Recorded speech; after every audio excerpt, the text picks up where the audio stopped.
That's right. There's a substitute host hiding right behind this banner. We've got Dave, Phillip, and Bob here on Russ Reels.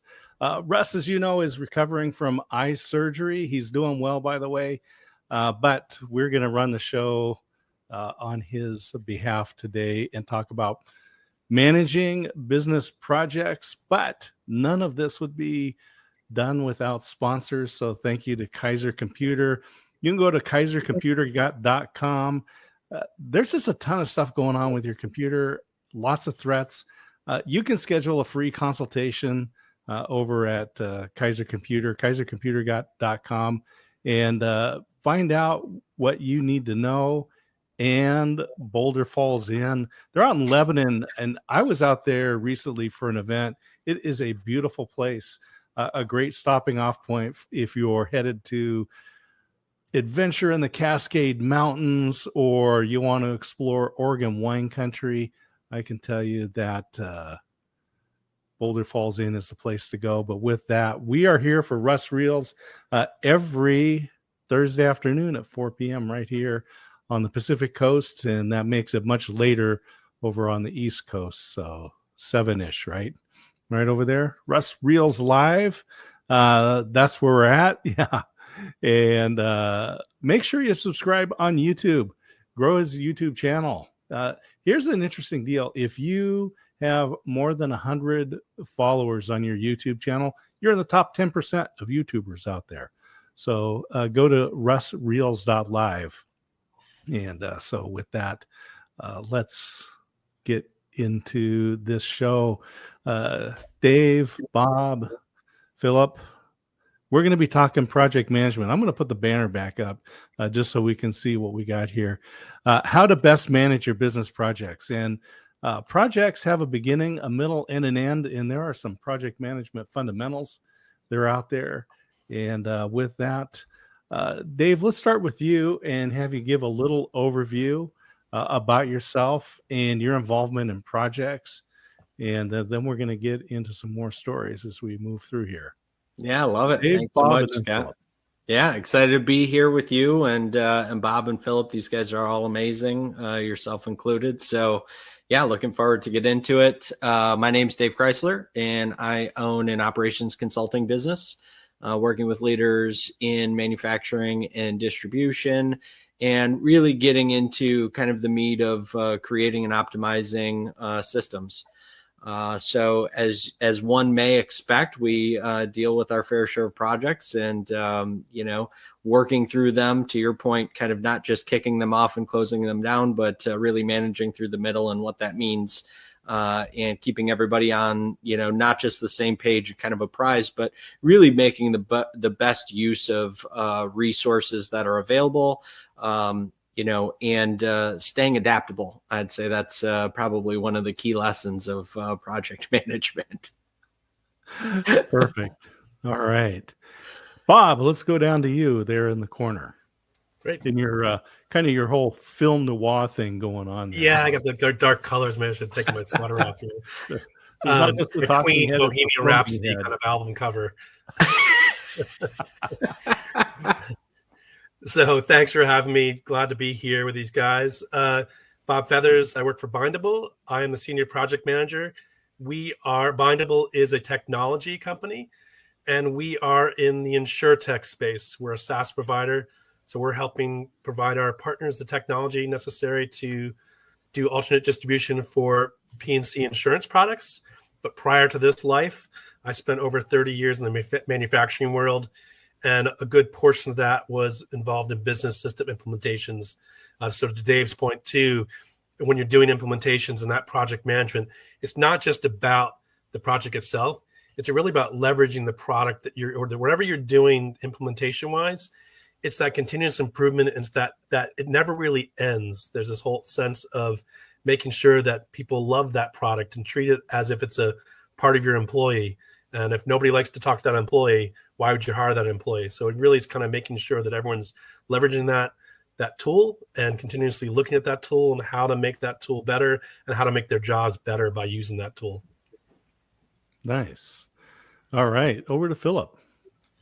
All right. Hello, everybody. My name is Phillip Brown. I am the owner of a consulting company that helps corporations streamline their business processes and project management through software and automation integrations. So I help companies like Disney, Harley Davidson, NASA take what they have currently and kind of put those into a specific software and streamline that process so everything is a little bit less of a lift on the project management team and more visible to the C-level execs when they want to know, how is my project doing? Nice. Is Harley Davidson and NASA, I've heard of them. Yeah. It was Tom Peters who wrote In Search of Excellence and a bunch of other things. He had toured the Harley Davidson factory and he said, I thought Harley Davidson sold motorcycles.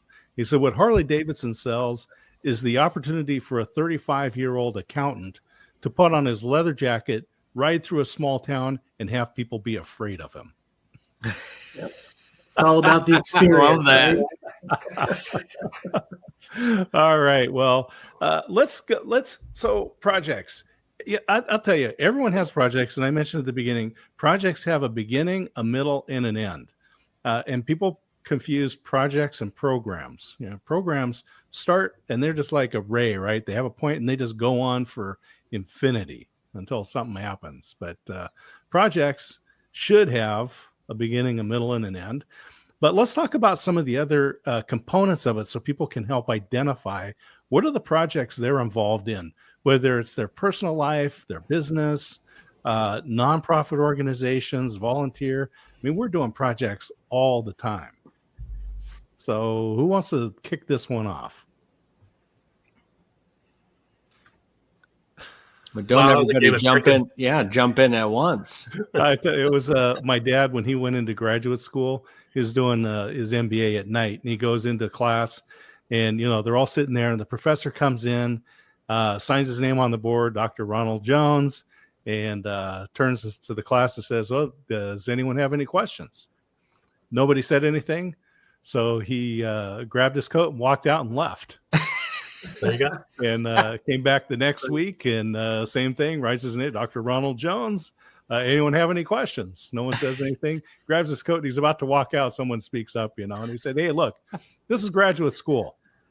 I'm not going to lead you by the hand. If you don't have any questions, then I can't help you." So, all right, I'm going to take it off. I'm going to take it, D. Scott. All right, Bob. I've got this. So, let's take a step back. And one of the key components when we think about a project, right, and we're talking about this, is like that beginning, middle, end is the why, right? It's this whole idea of like developing the why. Why am I doing this? What is it I'm trying to accomplish, right? So it's really a really important part of the project to define that end point. To help you define the end is defining the scope. Why am I doing this? What am I trying to accomplish to get to this end point? And then what are the deliverables, right? So that's kind of their key point, is like, what am I trying to deliver at the end of this thing that I'm doing?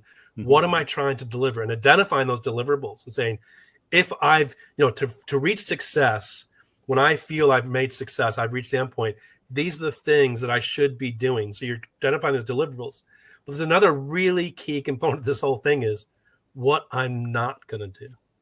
Mm-hmm. And that's the part that people really, and as a project manager, you have to be adamant. You have to really be on top of that, which is that, we call the easiest way to called scope creep, right? It's just that whole idea is that as you're doing it, right, as you're digging in, then people be like, what about this?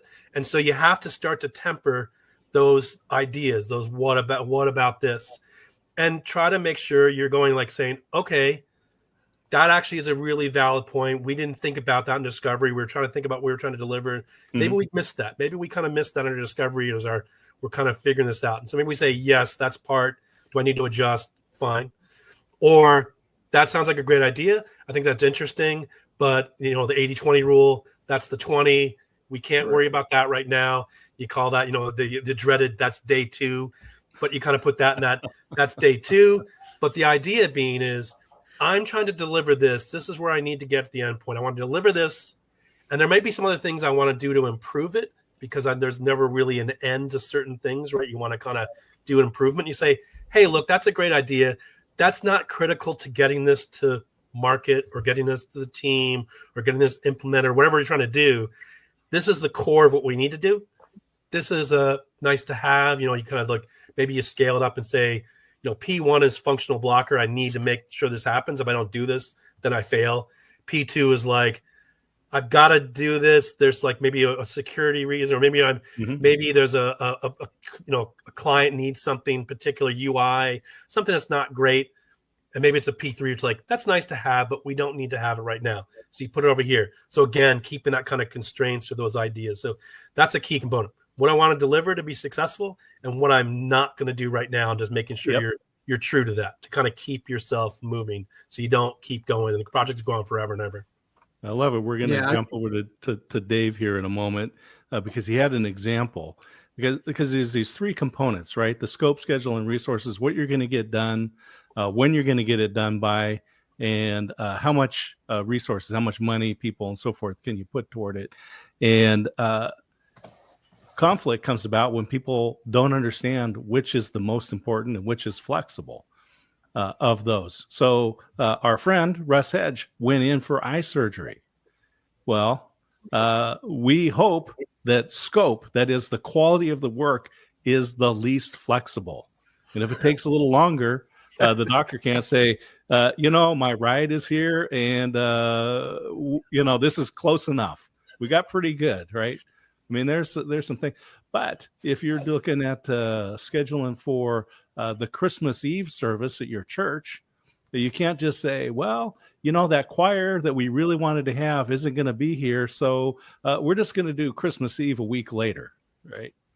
I mean, these are things that people need to understand that. But Dave, you were just dealing with some clients on this, on balancing these three components. Yeah, and it's always a challenge. I kind of use we can use Russ's example to kind of give the opposite, right? Like, from a scope perspective, you're going in for maybe one eye, but you would certainly hope the doctor wouldn't take it upon himself to include the second eye without potentially having a pretty significant conversation about that. Right. And it's those types of things, it's a great example to kind of joke about, but that's the reality that we kind of deal with from the project management standpoint. And, back to what Bob was saying in terms of how you navigate the things that potentially were overlooked during the initial scoping and kind of discovery and laying out what this project was going to be versus the, this would be nice to have, and this has certainly generated some additional maybe improvement ideas, maybe something that we could look at for a phase 2 or so on and so forth. And so, managing those expectations, not just for the folks that are involved in the team, but outside of that, right? You have stakeholders that are kind of on the periphery, if you will, and people throughout the organization who are again those kind of non-direct stakeholders that have some obvious connection to what you're doing, and so keeping them abreast of progress and managing those expectations along with who's actually focused on the team. And back to when things do change and you do have to manage those expectations and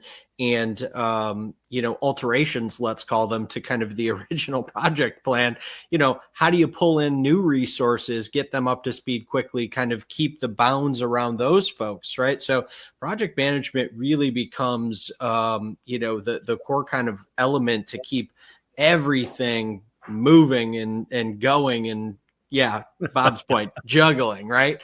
That's what it feels like a lot of times. And Scott, to kind of answer your question earlier, I think about projects in terms of how it impacts our lives, just like I do process, right? Everything can be kind of siloed from that standpoint. So we're dealing with projects and process all day, every day. And it's both in our work lives and our home lives. We could certainly look at certain events like a vacation as laying out a project plan and, what do we need to prepare for that? What are the resources we need to bring together? How are we going to execute this puppy? What's the ins, the outs, the details of all of that. So it's stuff that touches our lives. We might not think of it from that perspective, but it's certainly things that touch us on any given day basis, regardless of if we're managing it or we are just involved in it because we are one of the resources to be pulled from, or we have some other kind of indirect stake in the outcome of that particular project. Mm-hmm. Absolutely. And I can see as projects get more complex, I can see where you would want to have a dedicated project manager and that there's actually certification for that.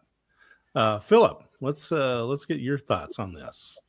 Yeah. So, I like what Bob and was saying about the why. And the one thing that I see with the projects, and also what Dave was saying, it kind of mixes in with the expectations, is a lot of times projects don't take into consideration whether they're going to be accepted in the end. Coming from the software development project side of it, I've seen where projects are initiated and there's maybe not scope creep, but they didn't take into account the user experience at the end. Do people really want to use this? Are they going to use it? You have to, and even in life, like we all do things, we may not be aware of how it's going to affect everybody else. And part of a project manager's conundrum, I guess, is to make sure that comes together and that everybody accepts it. And they call that change management, right? Make sure that everybody kind of understands the change that's going to happen to that phase, so that when you finish the project, it doesn't just fall apart because nobody wants to use it or conform to it or whatever it may be, right? You don't want to plan a vacation to a place that your wife hates. Mm-hmm.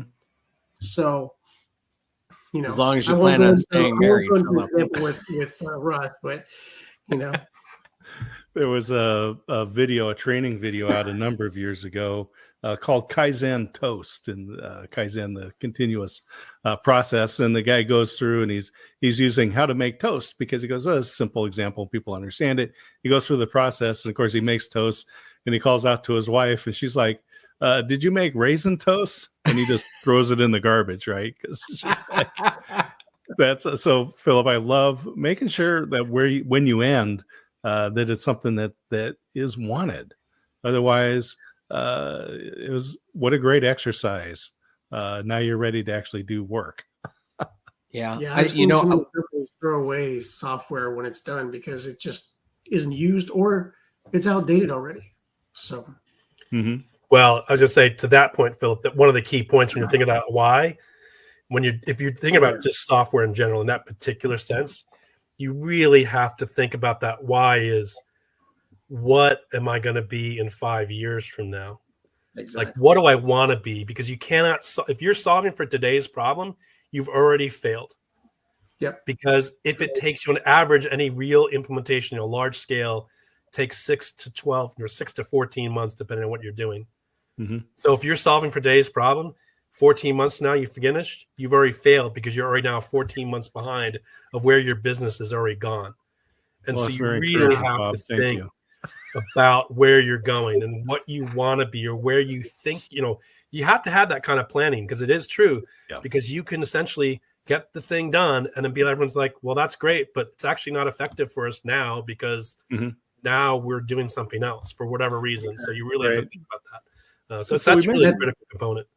It's a big reason why they introduced like Agile, right? The Agile process and methodology to try to get things done in smaller increments to everyone, so that they can see it improve and they can kind of go with the innovation as it actually happens, instead of waiting 16 months or 18 months and then all of a sudden they're way past that, right? Right.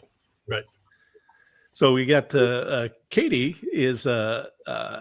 had a question, and I'm gonna give us an opportunity to mastermind with her a little bit on this, but I want to lay out a few more tools first. But she says, I'm turning a project into a program right now. Any advice? Well, we'll get to that in a moment. I want to talk about some general tools. We talked about scope, schedule, and resource. And Dave, I love that you talked about voicing your expectations, making sure we know what's most important, what's flexible, what we can. But there's another tool that's out there that I've used over years, and it's the RACI model, right?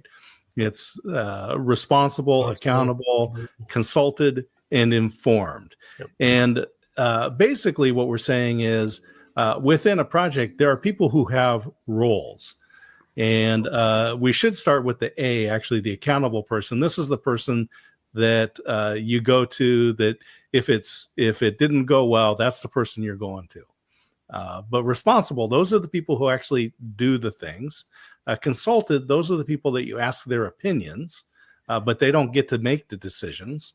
And then the informed people, you just said, hey, this is what's going on, and we don't really care what you have to say. I mean, it's nicer than that, but Hopefully. if you're planning that family vacation, you're definitely going to be consulting with your wife, and you may just inform the neighbors. They don't really have an opinion, right? Or the kids. We're just gone, right? Yeah.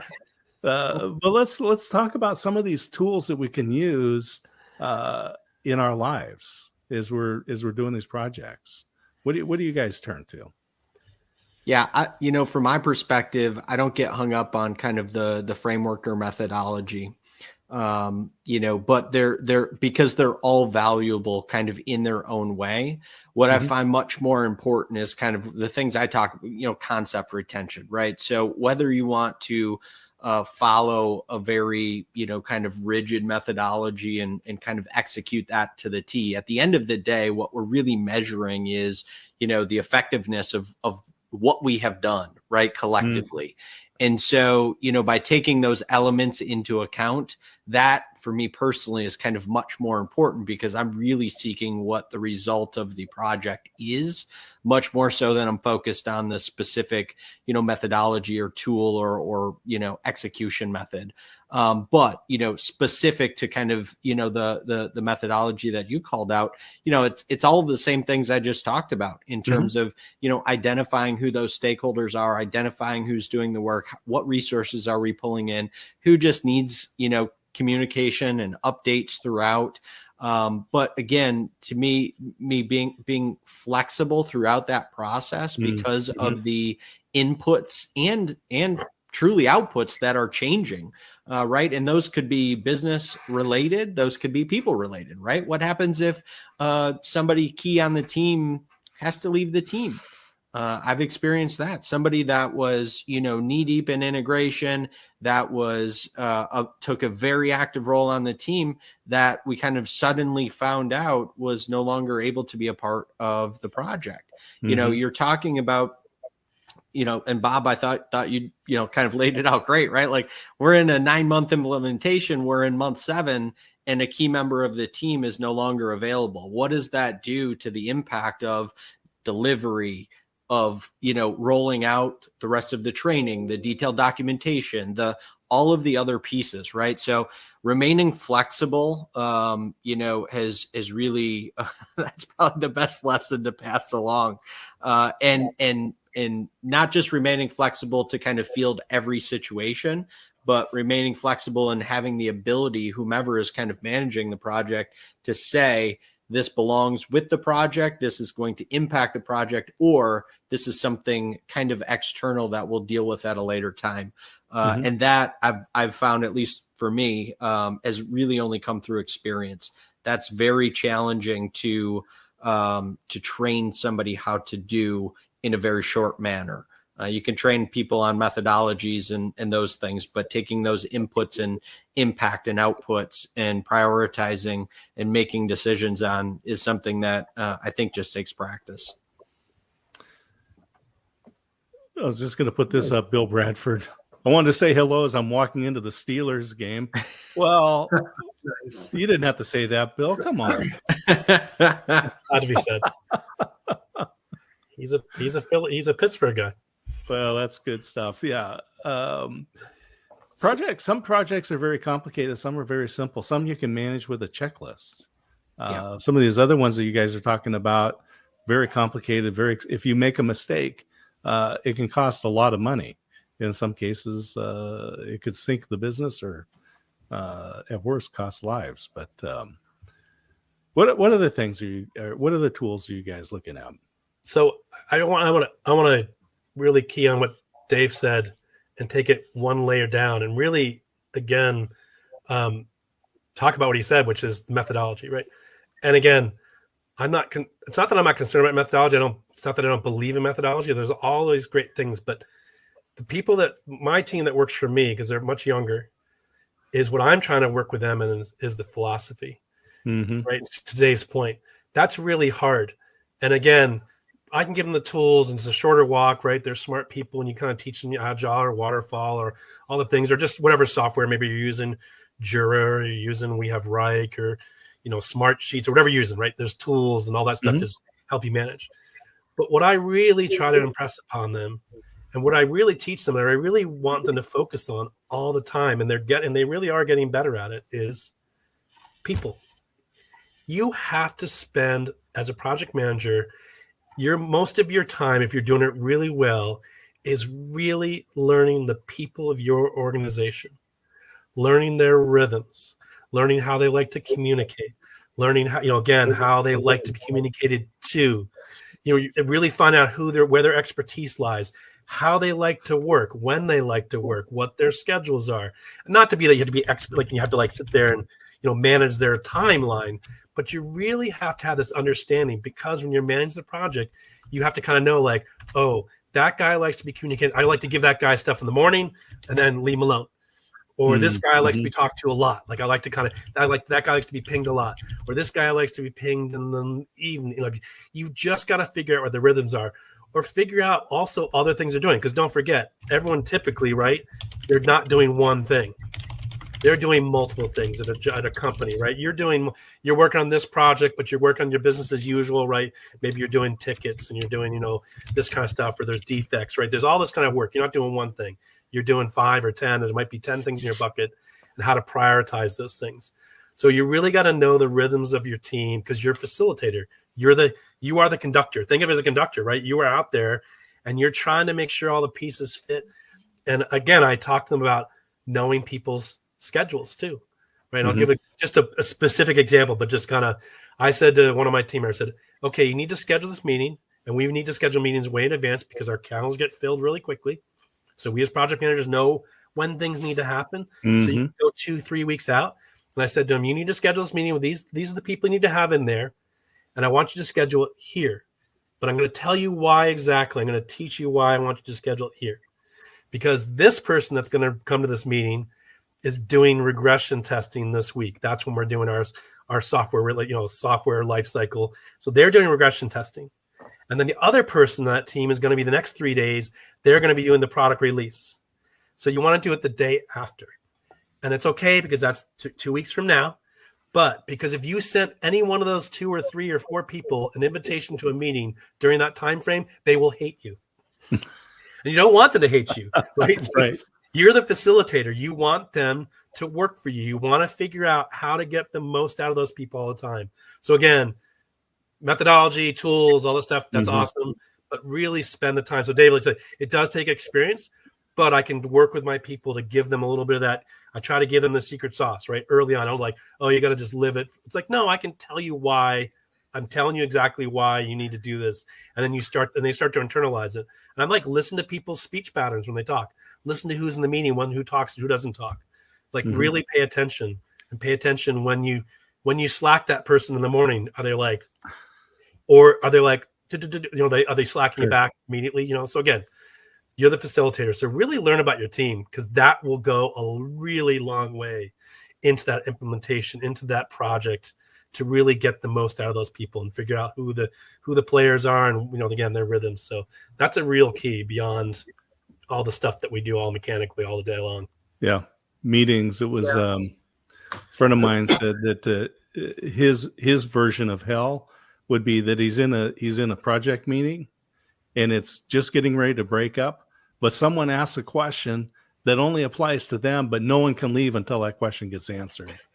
So anyway, Phillip, So, well, I mean, I really like what you said, Dave, about the flexibility, because you do have to be flexible. You know, I have 3 clients and they work with 3 different methodologies. So I have to like really myself be flexible, especially when I'm on the different meetings with each one of those clients. And communication is definitely key, because if you don't know how to communicate with certain individuals, it's just going to kind of like you're going to pass them in the night, right? The other piece that I've learned is accountability. You know, I don't shy away from my own accountability, and I try to hold everyone else accountable for what they say they're going to do. So, you know, I've been in too many situations where everybody's trying to say, well, I can't do them and I can't do it because of them and them and them. Well, okay, well, who have you asked to help you? You know, so, you know, take accountability, take responsibility for what you have to do, and help yourself, help them find a way to get that done, right? So you can go to your project manager, you can go to your scrum master, whatever that is, and understand how to best communicate that you have a block or you need some help so that you can stay accountable to what you've been assigned. And that's, you know, that's one of the things that I've seen a lot of rough waters with in projects as well, you know. Some companies do it well, some companies not so much. So, yeah, Katie was mentioning some specific programs here: Airtable, Paper Planner, being flexible. Again, using Google Workplace, and Bob, I think you mentioned Rike. I like Rike, by the way. Back in the day, we used MS Project, which was basically just a spreadsheet. Checklists for small projects. I use checklists all the time, which were developed, by the way, with World War II aircraft that became more complicated, and you had to do certain things in a certain order. And so checklists are very simple, but they do work. To a point, depends where the checklist is being used, because you know what happens with people when they have checklists. They just go, oh, there's that checklist again. Check. Yeah. Well, I'm just saying. Yeah. It's done. Check. Yeah. So there are some software tools. I think Trello is another one. Trello. There's all sorts of, you know, Microsoft. Yeah. Again, there's plenty of tools out there. Yeah. But again, think about. I love tools. Again, you know, Dave and I, we love tools, right? We love the idea of the tools, but the tool isn't the issue. Mm-hmm. It's the process. Yep. It's the people in the process. So, you know, again, to Kate's point, like Excel, right?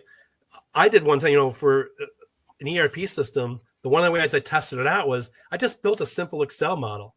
Like I just had to understand and go out in the plan and really just understand how something occurred, and just had all the numbers and stuff. And then you could take all that and apply it to an ERP. But you're basically telling the ERP what your expectations are based on what you know to be true. And an Excel model works. Very manual and, you know, time consuming and painful. Mm-hmm. But at the same time, you have to understand the ERP is not going to figure it out for you. You have to tell it what those parameters are and what those things are. So again, understanding the real process and why things work, or what are the inputs, the outputs, what are the constraints, what are the things, you know, what are the dependencies and interdependencies and all those types of things. Projects, another one, you know, interdependencies, right? Depending on your projects can be very, you know, you get complex projects, right? You have to understand then the whole thing's like, hey, these things can happen over here in parallel with these things, right? You don't have to, nothing has to be linear, right? Not everything being linear. There's things going on. So really have a good understanding of that. And again, managing that team to be like, making sure these things are happening and make sure these things are happening. At some point, they may have to join together, but not everything's linear. So just, again, managing expectations. But I want to go back to one key point again, because we've touched on all three of us, and just say it again. And, you know, Russ put it down. Communication. Yeah. It's communication across everybody. It's the team. It's the, but I would say, again, the stakeholders is a really important one that I think what happens is you're involved with the people in the project and you're kind of managing that. And it might be some other people that are, you know, kind of involved, or might be the people that are going to get the thing, whatever this thing is. So they're kind of involved in like some inputs, maybe UI, right? Hey, is this going to work for you? Making sure which is another good word Phillip brought up, is like, maybe the people that you're doing the work, they're not the end users. So making sure the end users are involved a little bit along the way to make sure that what you're building is going to give them what they want. Mm-hmm. So making sure you're doing that.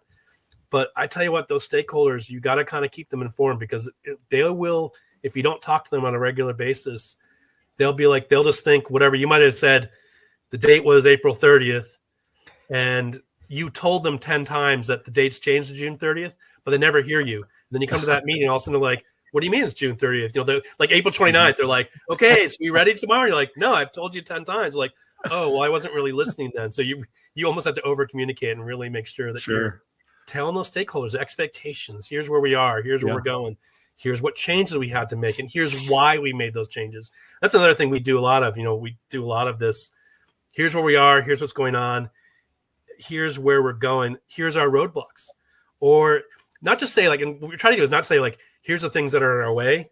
What we try to say is, here are the things in our way, and here's what we're doing to mitigate that. So it's not like we're just saying oh, this stuff's in our way. What we're trying to say is hey, here's some things we've identified, and here's what we're doing to mitigate that risk. We brought another resource on to do this, help us with this particular component. And by the way, because I'm taking this resource, that other thing that you're thinking is going to happen is not going to happen. Did you hear me? That thing's not going to happen, because this is a more critical priority for the business. And I'm telling you now that I'm taking this resource to do it because we feel that this is more important, but we're not going to do this. So just, again, making sure you hear us. Okay, you did. Okay, good. Because I don't want you on April 29th to be like, hey, what's going on with the other thing? Because that happens. So communication amongst the two. Yeah. And we'll really put this, we'll put Christine's comment up here. She says, I'm not a project manager, but I'm taking a graduate project management class right now. Sometimes we launch products prematurely or without enough communication or documentation. So she asks, any ideas how to address this in a positive solution-based way? Well, scoping document. Bob, you brought that up a little bit. Dave? The scoping document. It's as simple as that. I mean, it says as simple as that, but it's you go through the scoping document. It's what are the deliverables? What defines success? What do I have to actually deliver? What are the testing criteria to say this is success? What am I not doing? And then identifying the team. Who's the team? Who are the stakeholders? Have they been interviewed? Really going through. I mean, it is a document. It's a pretty straightforward document, but spend time on it, because I wouldn't kick anything off because again, anybody would be like, well, what are you guys working on? Right? If you don't know define what you're working on, then what are you working on? Dave, what are your thoughts with Christine's question there? Yeah, I mean, I think Bob kind of nailed it, and it really goes to, we've talked about communication. Everybody understands how important it is, but I think the part that really gets missed with that, some specifics, and kind of touches on Christine's point too, right? It's communication in the stakeholders' language. And I say that very specifically and intentionally, because what we do often is we believe that we are communicating effectively. And the reality is we are communicating with our biases and not necessarily understanding how the other stakeholders across a project scope may be impacted. So while we're trying to say the same things, we may be feeling or perceiving that we're actually butting heads because we're not speaking the same language.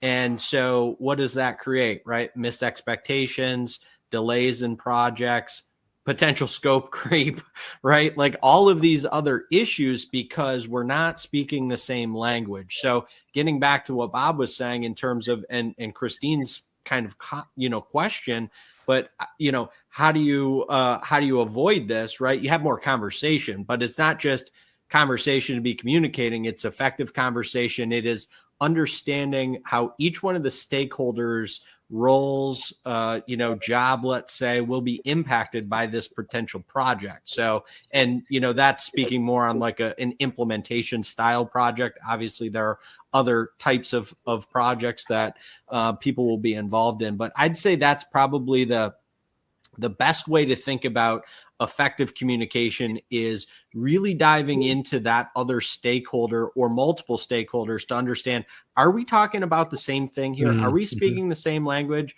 When you tell me, right, and I'll use the silo example, okay? So when we talk about, larger scale implementations, we're generally talking about, leadership, finance, operations, IT, right? Kind of the major stakeholders there. So as we think across each one of those silos, are we really speaking the same language, or are we saying kind of things completely different? So when I say, this is a really critical part of my process, does every other stakeholder understand what I'm trying to say and why that's important?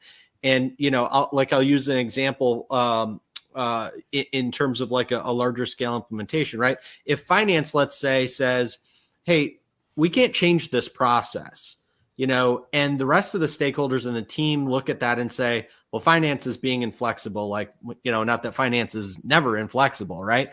But, why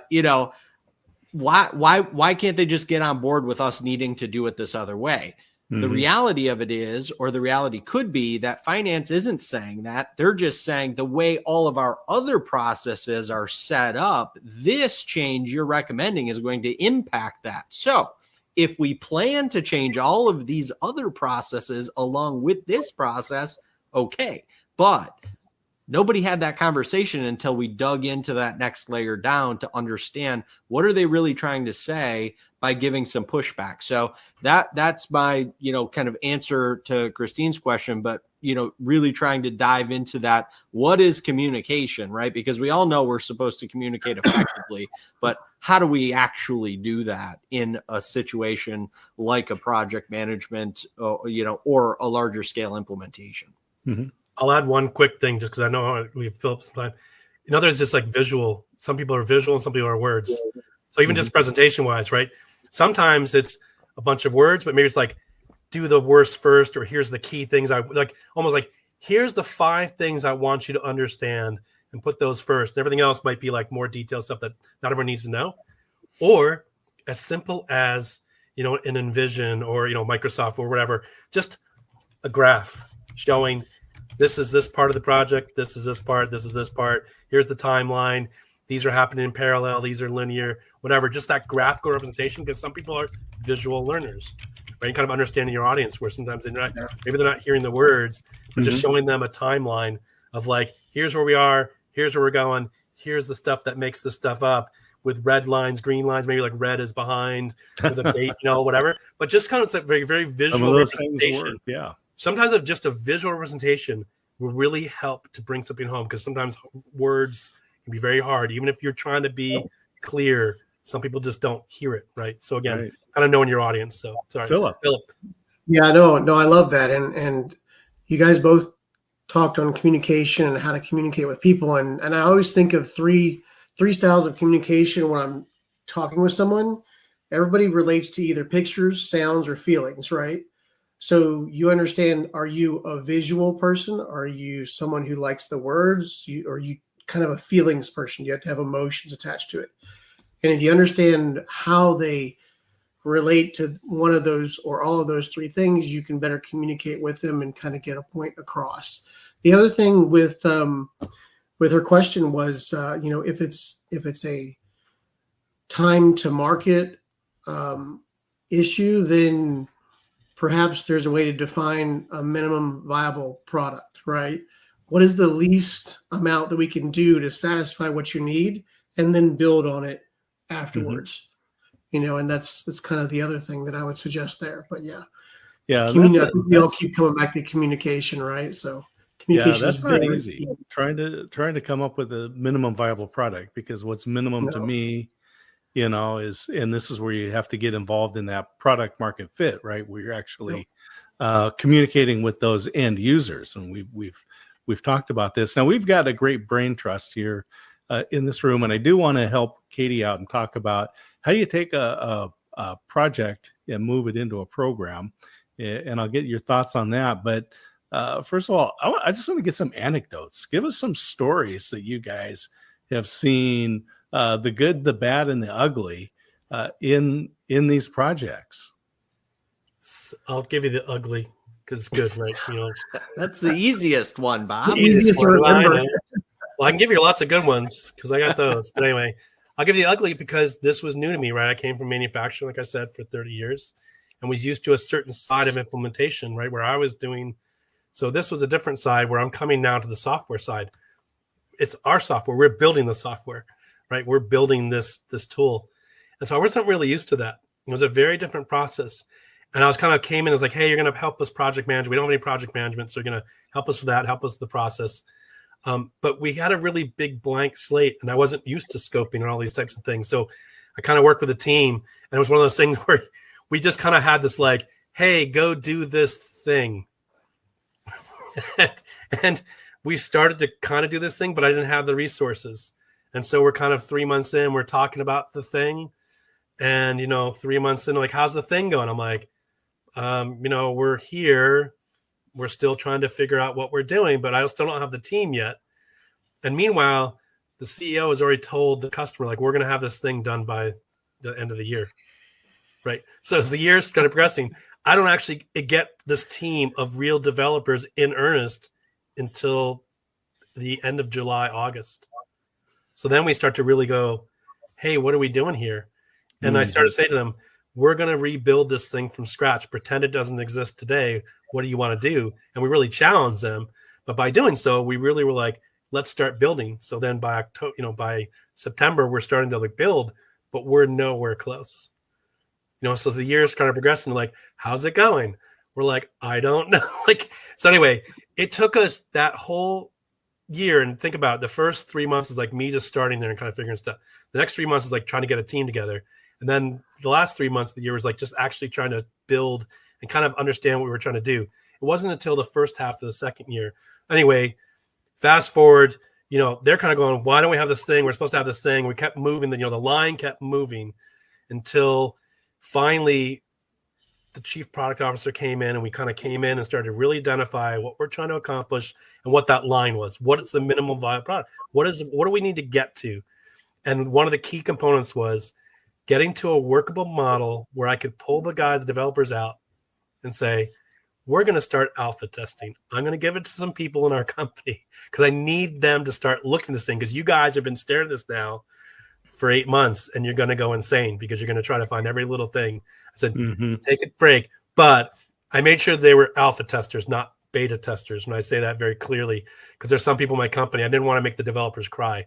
There's certain people that are really good. They would have found things that just would have made these guys cry. So I kind of went through. But anyway, it took us a lot longer because in the end of the day, what happened is we didn't really do the true scoping. We just kind of were like, hey, do this thing. And so anyway, I learned from those mistakes of, I hold myself accountable as a real learning curve of like really scoping a project and really getting the right team and communicating what resources I didn't have and being very clear where we were along the process, because it was a little learning curve. But anyway, the projects these last 2 years have been awesome. Nice.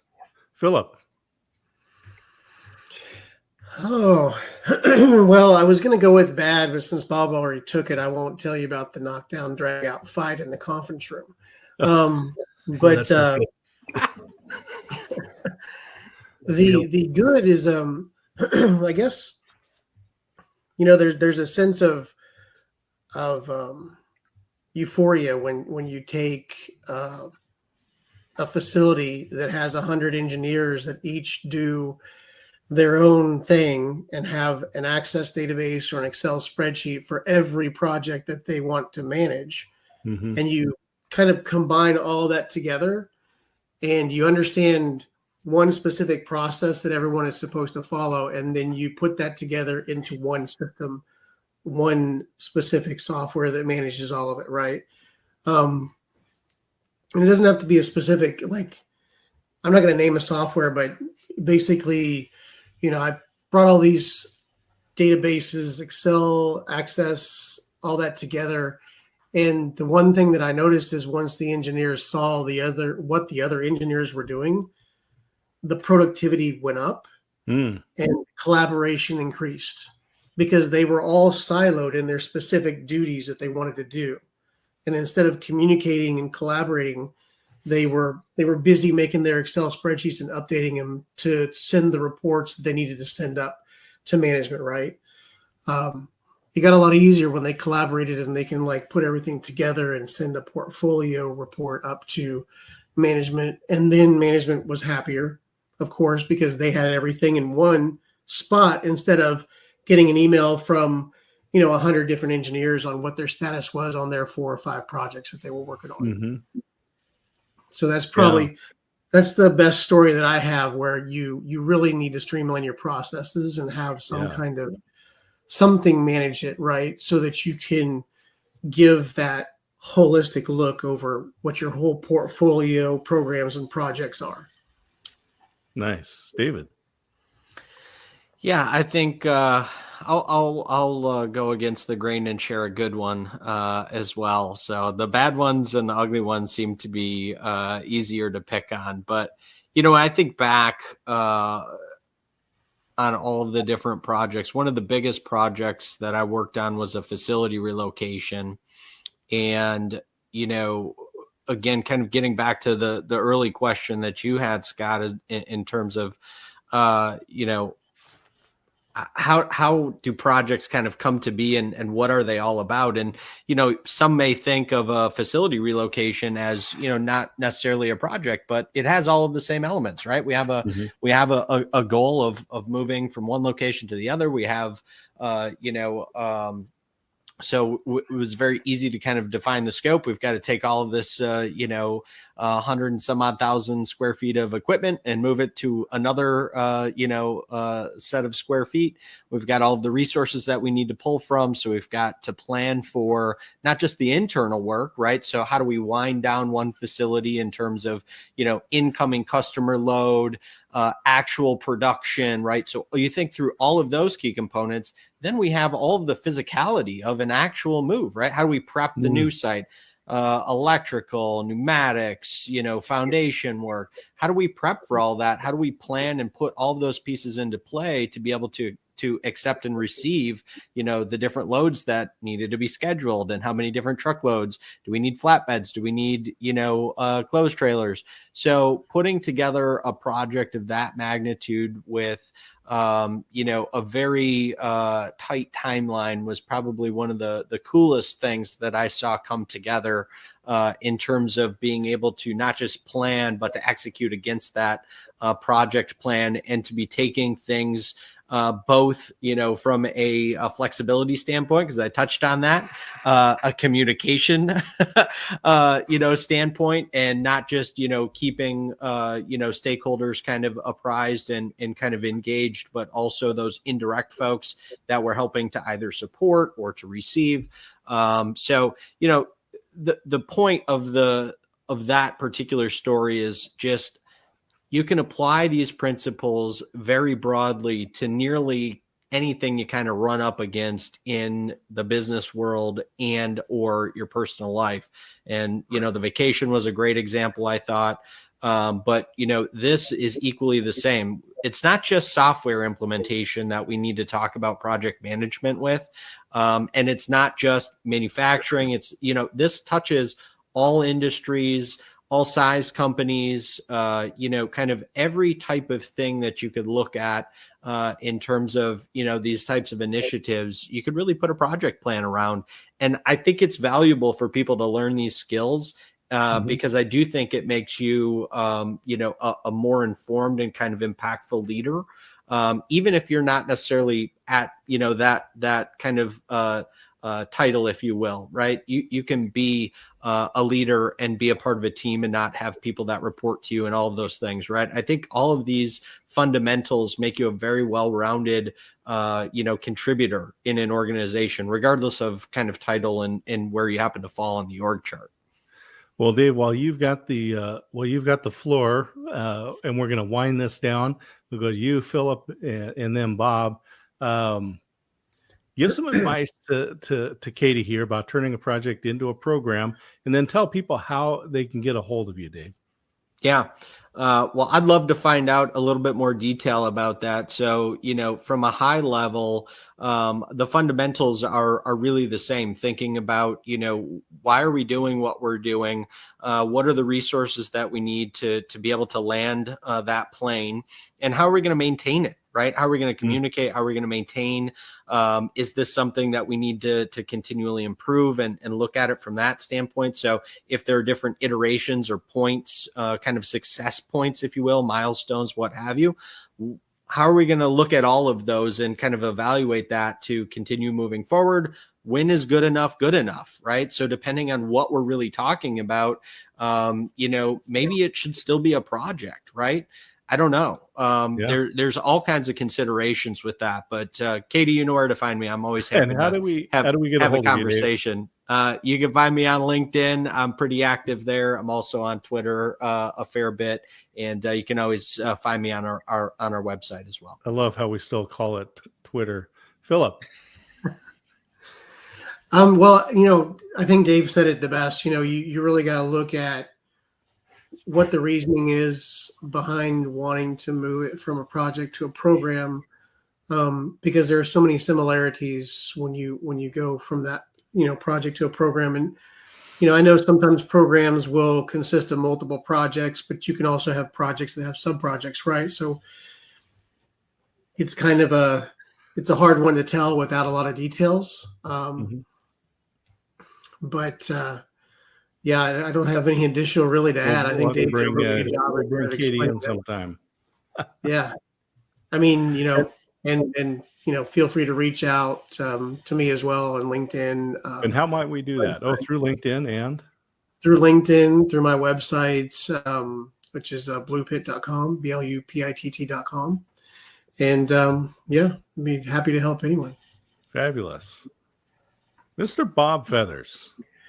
So again, I would say it's a program. It's probably always a project in a way, if we're thinking about it that way. So what you're trying to do is figuring out what the cadence is. Like, what am I trying to accomplish? Maybe this is, again, I think of a program as like just continuous improvement, right? It's like you've kind of finished the thing, and now you kind of want to make it this component. I think about it, what I'm doing now with my organization, which is from project management. Back to Dave's point is, I'm a project manager and I do project management in my company, but I'm helping other people within my organization use the tools we use in project management for other things like marketing and campaigns, because the campaigns have a bunch of different tasks, and those tasks are a project. I got to do this thing. I've got to update this thing. So there's other areas of the company in sales. I'm having one of my team working with our agency to help them build processes behind what they're trying to do for an agency program to do, again, maybe an improvement on this particular sales thing they're trying to do. So think of it that way in a project. So I think about that program. I think of it as it's ongoing. So then what I do is I break into the different components. And one thing I do is say, maybe there's a component of the things we'd like to do, and then prioritize them. Put a P1, P2, P3, P4, prioritize these things. Be like, this has to happen functionally. We need to really make this happen.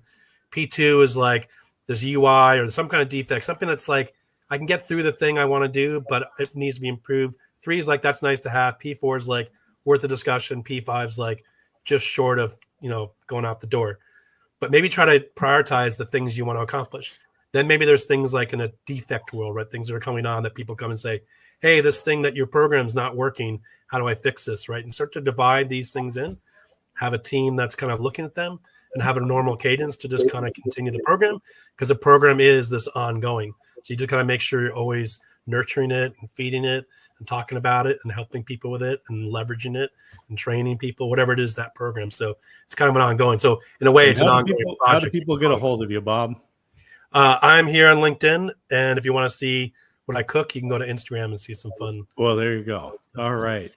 Hey, I'm just going to put this up and say thank you guys for Dave, Phillip, and Bob for joining me as a guest host today on Russ Reels Live. Russ is doing well. You saw that he was commenting there, so he's able to do that.